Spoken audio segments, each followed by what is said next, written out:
জনাব বিরোধী ভুট্টো সহ ইসলামী ছাত্র শিবির জামাত ইসলামী নেতৃবৃন্দ, সাংবাদিক বন্ধুগণ, আমার সামনে উপস্থিত সম্মানিত উদ্যানটিবাসী, বক্তব্য প্রার্থী ওনাদের আপনারা দিবেন, জলবায়ু কথা বলবেন।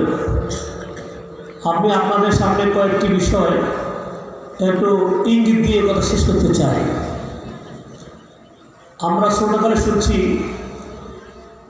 আগে খেতা ছিল, খেতা, এখন তো লেবার কম্বল বাইরিস। তো মৃত্যুকালে যদি ক্ষেত্র প্রোগ্রাম দেওয়া দেয় তখন খেতা ছেড়ে, শুনছেন আপনারা? এটা নোয়াখালীর কথা কিচ্ছে আর কি। মাঝে মাঝে এই কিচ্ছাগুলো সঠিক হয়, মাঝে মাঝে মাতৃকার বেড়াম যাদের আছে সাইয়ারও যখন উড়ে তখন বাটা জুতা ঘুমাইলে সাইয়ারও ভালো হয়ে যায়। কি কথা ঠিক কিনা? কথা বলি। এখন দাড়ি পাল্লার গণজোয়ার দেখে, দাড়ি পাল্লার শূন্য চিত বিজয় দেখে একটি দলের মাতৃকার ব্যারাম দেখা দিচ্ছে। কথা ঠিক কিনা? ওরা পুরুষদেরকে বাধা দেয় না, ওরা মেডিকেলও বাধা দেয়। একটু নোয়াখালীর কথা বলে পারে নাকি? কিরকম বেড়া তো লাগবে, বেড়ার লাগে বেড়া কিন্তু বেড়ে নেওয়া লাগতো না। আছে কোনো মানি? বুঝতে হবে। দরবারে না জিললে, বাজারে না জিললে গড়ের বপিড়ে। কথা ঠিক কিনা?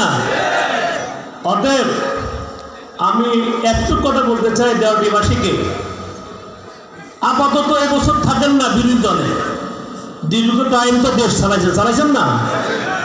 আপনার মা চালাইছে, আপনার বাপে চালাইছে, এরপরে আপনিও চালাইবেন এরকম আশা করেন। অন্তত এই কারণ চুপ থাকেন না, দলটা গোছান।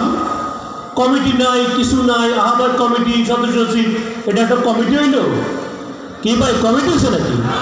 এটা সভাপতি সেক্রেটারি দিতে পারে না যে দল, যে দল ইউনিয়নের কমিটি দিতে পারে না, ওয়ার্ড কমিটি নাই, ওরা দেশ কেমন চালাইব? কোনো সম্ভাবনা আছে? ওরা তো নিজ থেকে চালাইতে পারতেছে না।